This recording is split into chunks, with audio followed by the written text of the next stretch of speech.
नमस्कार, न्यूज 31 उत्तराखंड में आप सभी का स्वागत है। मैं हूं आपके साथ वसुंधरा कुंवर। शुरुआत करेंगे बागेश्वर की अहम खबरों के साथ।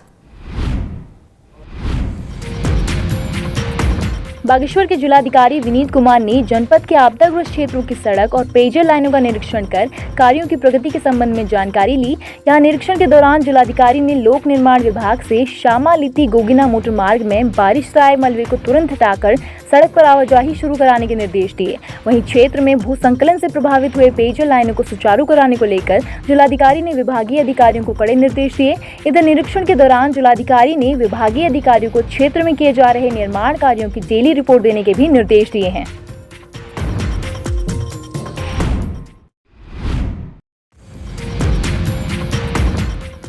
बागेश्वर के बैजनाथ धाम में 9वीं सदी से भीम गेट कहलाए जाने वाले पत्थर के खंडित होने का मामला सामने आ रहा है। बताया जा रहा है कि कुछ अराजक तत्वों ने इस पत्थर को 2 टुकड़ों में विभाजित कर दिया। आपको बता दें कि बैजनाथ मंदिर में आस्था का प्रतीक कहलाने वाला और हमेशा चर्चाओं में रहने वाला सदियों पुराना यह पत्थर काफी प्रचलित था। इधर पत्थर के टूटने से स्थानीय लोग और भक्त काफी आहत हैं। यहाँ स्थानीय लोगों का कहना है कि इस धरोहर को तोड़ने वाले के खिलाफ कानूनी कार्रवाई की जाए। इधर पत्थर के अचानक तोड़े जाने से वहां तैनात सुरक्षा कर्मियों पर भी जनप्रतिनिधि ने सवाल उठाए हैं। गौरतलब है कि मंदिर परिसर की सुरक्षा का जिम्मा केंद्रीय पुरातत्व विभाग और SIS पर है। अब मसला यह है कि आखिर पत्थर तोड़ा किसने और क्यों। वहीं इस टूटे हुए पत्थर की तस्वीर अब सोशल मीडिया पर भी काफी वायरल हो रही है। कुछ भी नहीं है। जैसे कि कल हमें जो सूचना मिली है, कल शाम बैजनाथ मंदिर में जो हमारा आस्था के प्रतीक से जुड़ा जो पत्थर है, जिसको भीम नाम से कहा जाता है, जो कल शाम किसी अराजक तत्वों द्वारा उसको खंडित कर दिया गया है। तो हमने शासन प्रशासन से 3 दिन के अंदर जिस भी अराजक तत्व ने ये कार्य किया है उस पर कठोर से कठोर कार्रवाई करने के लिए कहा है। अगर 3 दिन के अंदर शासन उसमें कार्रवाई नहीं करता है तो हिंदू जागरण मंच व सारी जनता उग्र आंदोलन के लिए बाध्य रहेगी, जिसकी संपूर्ण जिम्मेदारी शासन प्रशासन की रहेगी। प्यास के एरिया में एक बहुत पुराने टाइम से एक पत्थर रखा था, उसके टूटने की सूचना मिली थी कल शाम को। तो उसका हम देखने आए कि यहाँ पे लोग थोड़े, हालांकि ज़्यादा भीड़ नहीं है, पर कुछ लोग उसके बारे में मतलब चिंतित है कि ऐसा कैसे हुआ है। तो उसकी वही चल रही है पूछताछ। फिर उसके बाद जैसा भी होगा उसके अकॉर्डिंग हम कार्रवाई करेंगे। नोडल अधिकारी कंट्रोल रूम से प्राप्त सूचना के अनुसार आज सुबह 6 बजे तक एक दिन में बाहरी राज्यों से आने वाले व्यक्तियों की संख्या 65 है।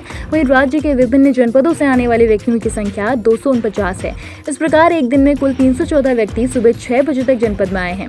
अब तक जनपद में 43,455 प्रवासी आ चुके हैं, जिसमें से बाहरी राज्यों से आने वाले प्रवासियों की संख्या 24,423 है तथा राज्य के विभिन्न जनपदों से आने वाले प्रवासियों की संख्या 19,032 है, जिसमें से 41,096 व्यक्तियों द्वारा 14 दिन की क्वारंटीन अवधि पूर्ण कर ली गई है तथा शेष कुल 2,359 अलग अलग क्वारंटीन सेंटर में क्वारंटीन किए गए हैं। वहीं अब तक 3,549 व्यक्ति जनपद से बाहर गए हैं, जिसमें से 1,726 लोग नेपाली मूल के हैं तथा शेष 1,823 व्यक्ति अन्य राज्यों के हैं, जिन्हें उनके गंतव्यों तक भेजा जा चुका है।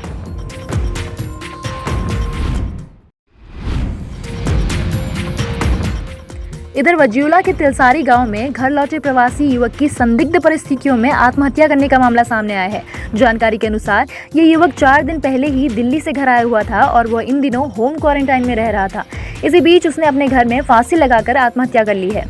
यहाँ परिजनों से मिली जानकारी के मुताबिक रात में युवक खाना खाने के बाद कमरे में सो गया था और बुधवार की सुबह जब उसके परिजनों ने कमरे में जाकर देखा तो युवक का शव फांसी के फंदे से लटका हुआ था। इसी बीच परिजन उसे आनन फानन में CHC बैजनाथ ले आए, जहां डॉक्टरों ने उसे मृत घोषित कर दिया। इधर घटना की सूचना मिलने के बाद पुलिस ने मौके पर जाकर शव का पंचनामा भर पोस्टमार्टम के बाद शव परिजनों को सौंप दिया।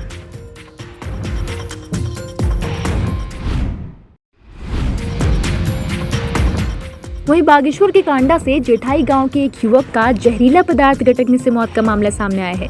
पुलिस से मिली सूचना के अनुसार यह युवक मानसिक रूप से बीमार था और उसका हल्द्वानी अस्पताल में इलाज चल रहा था। बीते कुछ दिनों से वो घर पर था और इस दौरान उसकी दवाइयां चल रही थी। यहाँ कल रात खाना खाने के बाद दवा खाते समय उसने कीटनाशक पदार्थ को दवा समझकर गटक लिया, जिसके बाद परिजन को युवक को सामुदायिक स्वास्थ्य केंद्र कांडा लेकर आए, जिसके बाद डॉक्टरों ने युवक को मृत घोषित कर दिया। इधर पुलिस ने शव को कब्जे में लेकर पंचनामा करके पोस्टमार्टम के लिए भेज दिया है।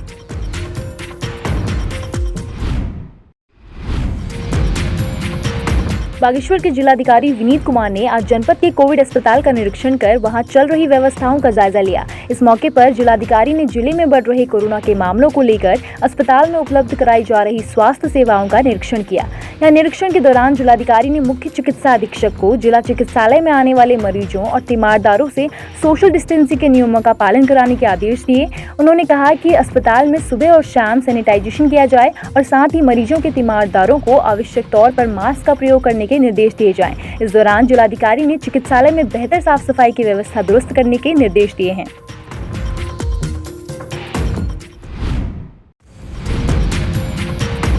बागेश्वर महाविद्यालय के छात्र संघ पदाधिकारियों और छात्र नेताओं ने आज ऑनलाइन परीक्षा को लेकर प्राचार्य को ज्ञापन सौंपा। विश्वविद्यालय के कुलपति और परीक्षा नियंत्रक को भेजे गए इस ज्ञापन में छात्र संघ पदाधिकारियों का कहना है कि छात्र छात्राओं को ऑनलाइन पढ़ाने के साथ ही ऑनलाइन परीक्षाएं भी ली जाएं, जिससे छात्रों को कोरोना संक्रमण के दौरान घर पर ही रहकर परीक्षाएं देने की सुविधा मिल पाएगी। यहाँ पहुंचे छात्र छात्राओं ने कहा कि यदि सरकार ऑनलाइन परीक्षा नहीं करा सकती तो सिलेबस को दोबारा 2 महीने तक पढ़ाएं और उसके बाद ही छात्रों को परीक्षा कराई जाए। वहीं मांगे नहीं मानने पर छात्रों ने प्रदर्शन करने की चेतावनी दी है। आज हमने महाविद्यालय में छात्र संघ के माध्यम से प्रथम वर्ष व अंतिम सेमेस्टर के छात्र छात्राओं की परीक्षा के संदर्भ में ज्ञापन दिया, जिसमें हमारी मांगे थी कि जिस प्रकार से कुमाऊं यूनिवर्सिटी ऑनलाइन क्लासें चलाई थी उसी माध्यम से ऑनलाइन परीक्षाएं भी कराई जाए। आज हमने महाविद्यालय बागेश्वर में छात्र संघ के साथ मिलकर यह ज्ञापन दिया है। कुमाऊं विश्वविद्यालय प्रथम वर्ष व अंतिम सेमेस्टर की परीक्षाएं कराने जा रही है। हमने इस संदर्भ में ज्ञापन दिया कि कुमाऊं विश्वविद्यालय कह रही है हमने सभी बच्चों की ऑनलाइन पढ़ाई करा दी गई है, तो हमारा यह ज्ञापन में यह लिखा गया है कि ऑनलाइन परीक्षाएं भी कराई जाए अगर ऑनलाइन पढ़ाई हुई है तो। अगर ऑनलाइन पढ़ाई नहीं हुई है तो उसी पाठ्यक्रम को 2 महीने बाद पूरा करा के बच्चों की परीक्षाएं कराई जाए। आज हमने प्राचार्य के माध्यम से कुलपति महोदय और परीक्षा नियंत्रक को ज्ञापन सौंपा, जिसमें हमने कहा कि मतलब विश्व भर में कोरोना जैसी महामारी चल रही है और केंद्र सरकार द्वारा जहां ऑनलाइन क्लासेस चलाई गई तो हम चाहते हैं कि ऑनलाइन परीक्षाएं भी कराएं, जिससे बच्चे परीक्षाएं दे सकें। और अगर केंद्र सरकार परीक्षाएं करवाने में असमर्थ रहती है तो 2 महीने की क्लासेस चलाए, जिसमें मतलब बच्चे क्लास में आए जिससे वो परीक्षाएं देने में सहमत हो। आज हमने छात्र संघ के माध्यम से कुमाऊं विश्वविद्यालय को प्रथम वर्ष व अंतिम सेमेस्टर की छात्र छात्राओं के परीक्षा के संदर्भ में ज्ञापन दिया। फिलहाल बागेश्वर बुलेटिन में इतना ही। देखते रहिए न्यूज़ 31 उत्तराखंड। नमस्कार।